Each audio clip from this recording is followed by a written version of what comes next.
Violence is never the answer. You do violence to us all the time. Look, aliens! Are they here to rescue us from you? What? If they're not here to rescue us from you, then I don't care. Also, that's an airplane. You're under arrest. I figured. Amazon has apparently given its workers a thank you bag of sweets for working hard during the sales. They got extra gum for working extra hard, and Tootsie Rolls for rolling with the punches. Get it? Puns as well as candy. They must have thought all the Christmases had come at once. But here's a sweet idea that Amazon management can have for free. How about paying your staff properly? How about respecting your workers and not treating them like children? And how about stop doing everything you can to prevent them forming a union? Last year, Amazon made $30.4 billion in profits. I think they can afford to give their workers more than sweets. Yo, I know I ain't the only one being done dirty by Amazon. Like, why is my shit from 10 a.m. to 8 p.m., but it's saying I should finish my deliveries by 9:30 p.m.? Like, how that make sense? You trying to tell me that I'm gonna be forced to work overtime? Mind you, I got 223 fucking stops. 223 stops. Like, what? Are you feeling nervous? Are you having fun? It's almost over, it's just begun. Don't overthink this, look in my eye. Don't be scared, don't be shy. Come on in, the water's fine. We're going to go where everybody knows, everybody knows, everybody. Right, so these are 5 things that Americans do that, well, they just make no goddamn sense to Canadians, bud. First, we got using GoFundMe as health insurance. We just show a little piece of plastic. I'm not sure why you guys go through all this trouble. Number 2 is claiming to be the land of the free when you have 25% of the world's prisoners, but only 5% of the world's population, which statistically means you're actually the least free nation on the entire planet. Number 3 is using money that's all the same color. I mean, it's ugly. Come on. This is what real money oh, that's not the right one. This is what nicely designed money looks like. It's interesting. It's colorful. Figure it out. Number 4 is not taking your shoes off when you go inside a house. Every Canadian has dealt with this at a house party. And honestly, this is way better than having to clean up the mess all those footprints leave the next day. Last, we have measuring with literally anything besides the metric system. Look, metric is multiples of 10 the whole way up. There's no converting diabetics into bald eagles. It's so easy, even an American could do it.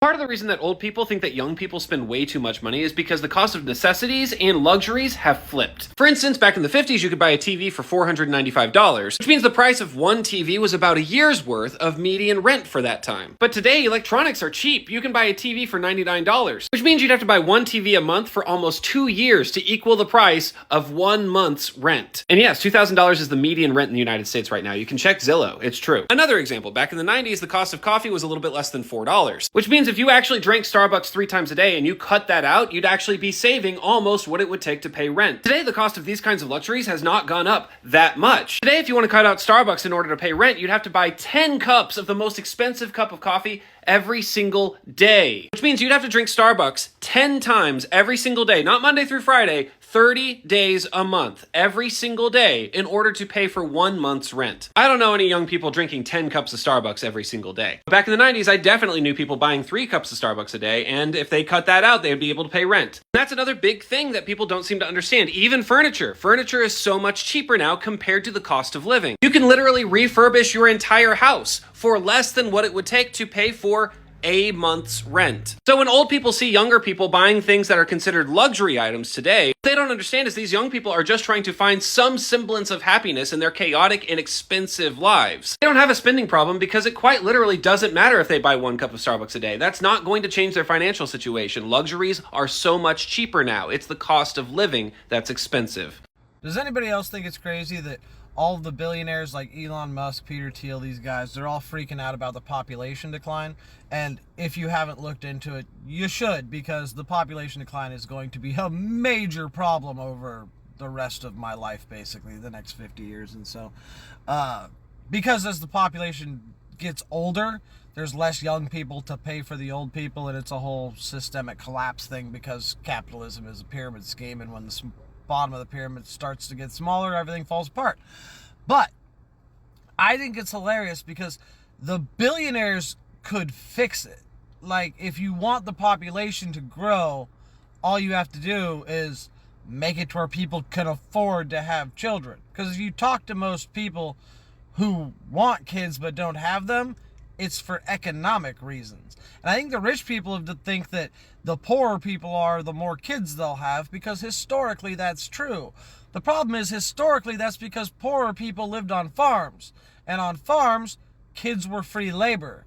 In the city, kids are just really, really expensive pets.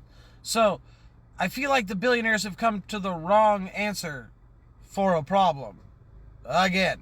Law enforcement found shell casings at the crime scene with the words deny, defend, and depose. Deny, defend, depose. Deny, defend, and depose. Deny, defend, and depose. Deny, defend, and depose. Deny, defend, and depose. Deny, defend, and depose. I'm counting shit, but running out. I like to watch these YouTube videos about various mega projects that are being constructed around the world, and especially comparing how these projects are being carried out in socialist China compared to other countries. It always goes something like this. California's $33 billion high-speed rail project has been planned for 6 years, but it's caught up in political and legal red tape as well as a lack of financing. The entire LA to San Francisco line was meant to cost $33 billion to be ready by 2020. Unfortunately, legal challenges, environmental reviews, and mismanagement have extended the project considerably. The project has actually barely been started because Elon Musk has lobbied against it. But then when it comes to Chinese mega projects, they're like, in typical Chinese fashion, this was built in 2 days. They're currently 14 years ahead of schedule, and they plan to be living in a sci-fi movie by 2028. The Chinese government is currently helping this project rather than hampering it because they're not subservient to billionaires like Elon Musk. More or less, that's how it goes. Look.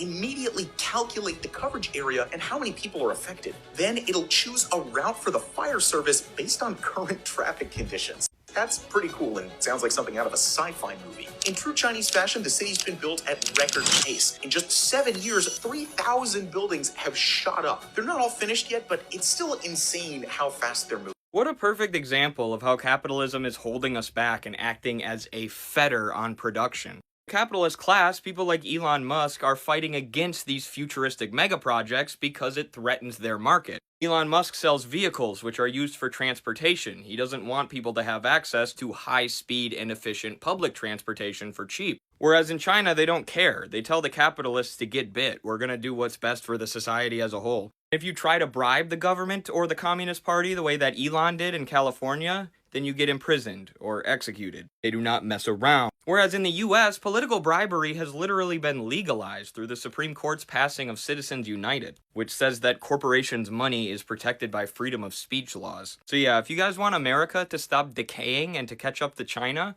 we're gonna need some socialism. Let's get to it. acp.us. TikTok single-handedly dismantled all the systems that the government wants us to function on. They want us to listen to the media.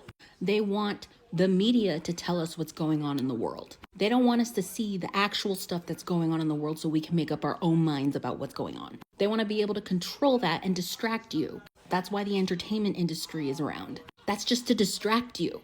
And now we're just ignoring celebrities, Kardashians. I remember all of these magazines about celebrities and like being involved in what the hell they're doing. As a collective, we just don't care about them anymore. They don't contribute to our lives. TikTok opened the eyes of so many people on how we are desperate to communicate with each other, to be in community.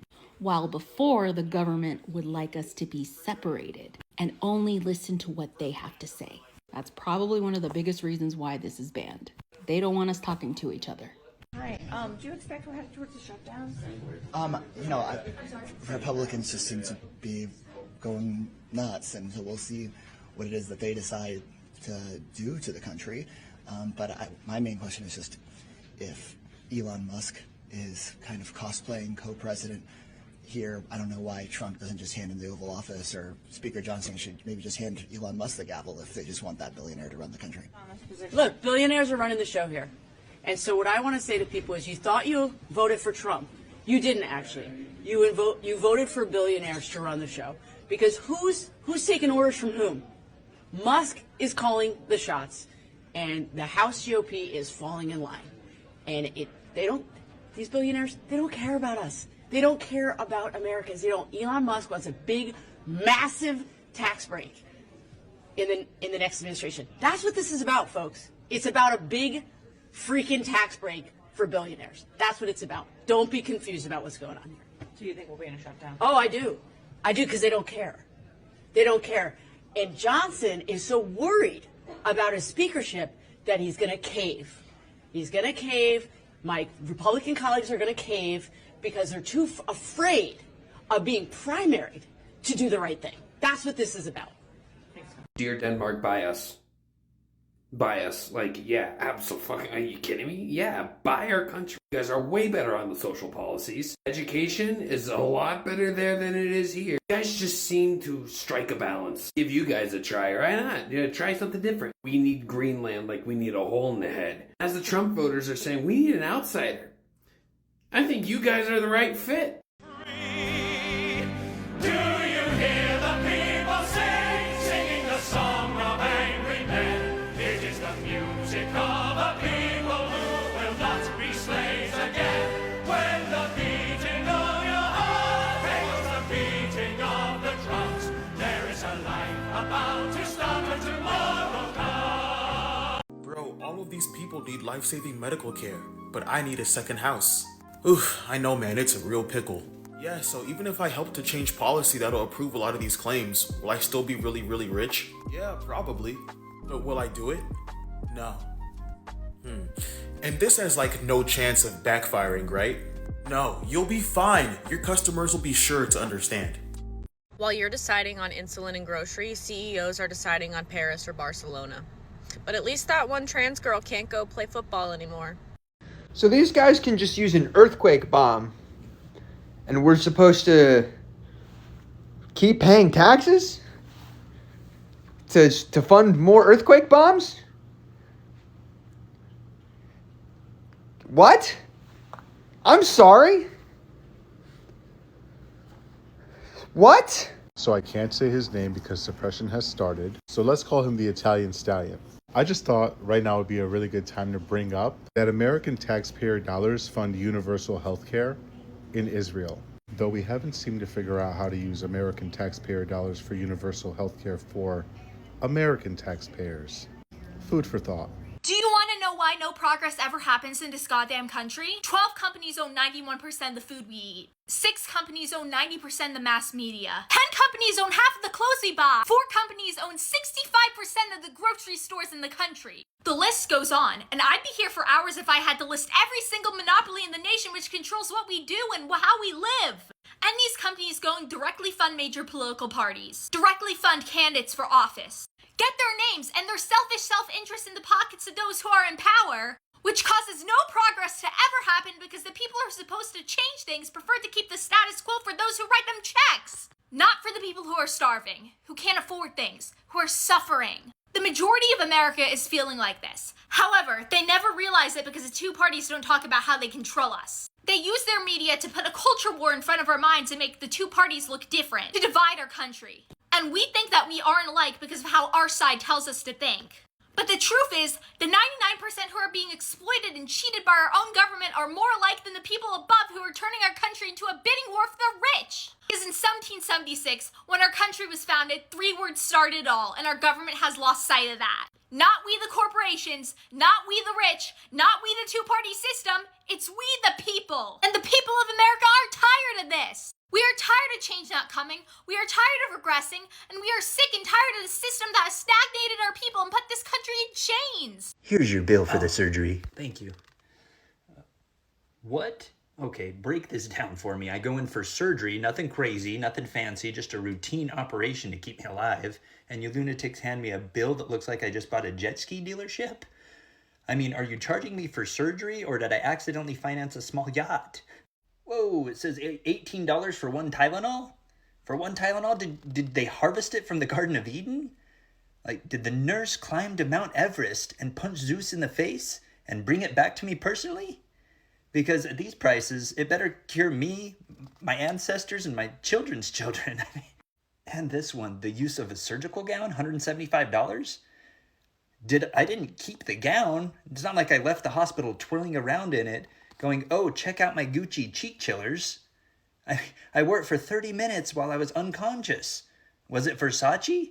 Did they even let me keep the receipt? Oh, here's one. $1,200 for breathing assistance. You charged me to breathe?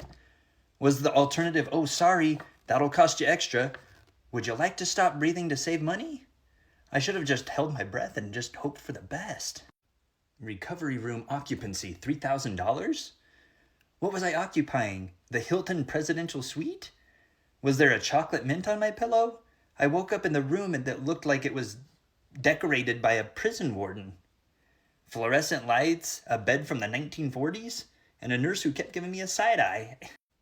Miscellaneous charges. They hit me with the miscellaneous. Do you even know what miscellaneous means? You know what miscellaneous? It means that we don't even know what we're charging you for, but you're going to pay it anyway. Did I accidentally tip the surgeon? Was I billed for existing too hard? Violence isn't always the answer, but I think you should absolutely, make rich people scared.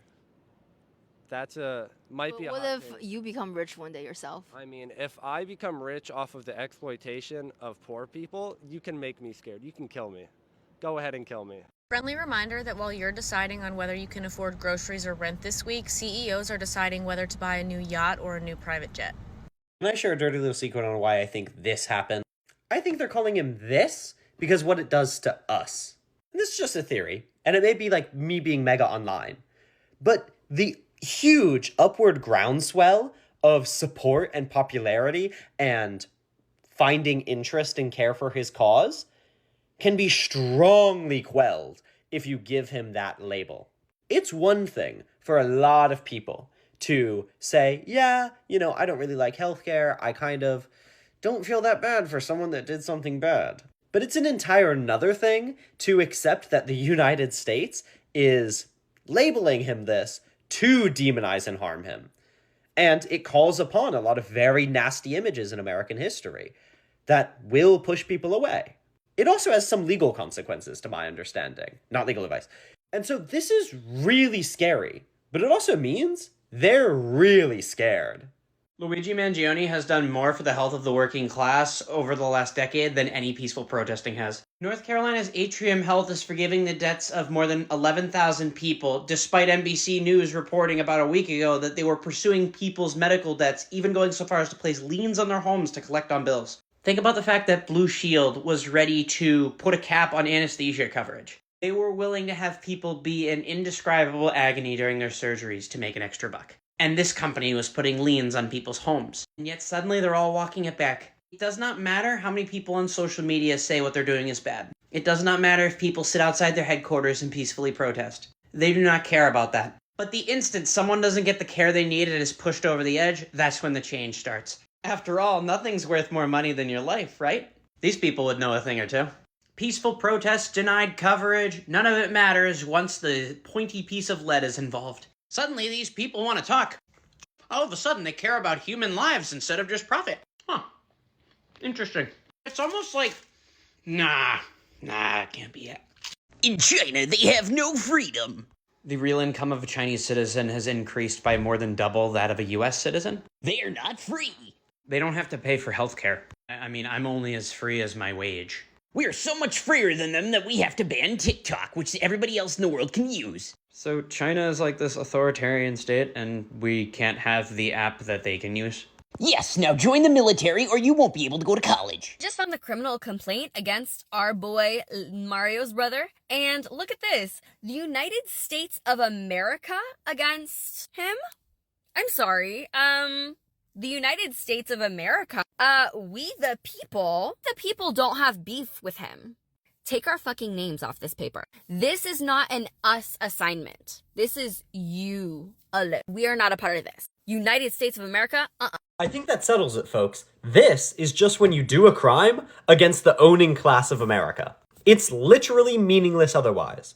If you are not a rich white man perpetuating the goals of the American oligarchy, that's what it is. Any other violence, guys, those are rebels. Those are heroes in arms, veterans. And those are our businessmen that are just making a profit. But God forbid someone attack the ruling class, then they're dirty, dirty teists. Let's just be clear, that's not what it is, right? It was a targeted unaliving. Rightfully, it is murder, right? That's the crime that it is. This is nonsense, and it should be recognized as such. Here's a trolley problem for you. The trolley's already running over people, and if you don't pull the lever, the trolley's going to keep running over people. But the lever is stuck, and you can't move it. And in fact, there's nothing you can do about the situation, but you could shoot the person who's driving the trolley and making a bunch of money off of driving the trolley. And then maybe people will start talking about, hey, maybe we should do something about this trolley problem. Violence is literally the answer, and everybody fucking knows it, because how else do you explain everybody's reaction to what just happened to that shitbag CEO? Nobody gives a fuck. Everybody's in support of it because we all know that's the answer. We have tried peaceful protest. We have tried asking nicely. They don't give a single flying fuck. Violence is the answer.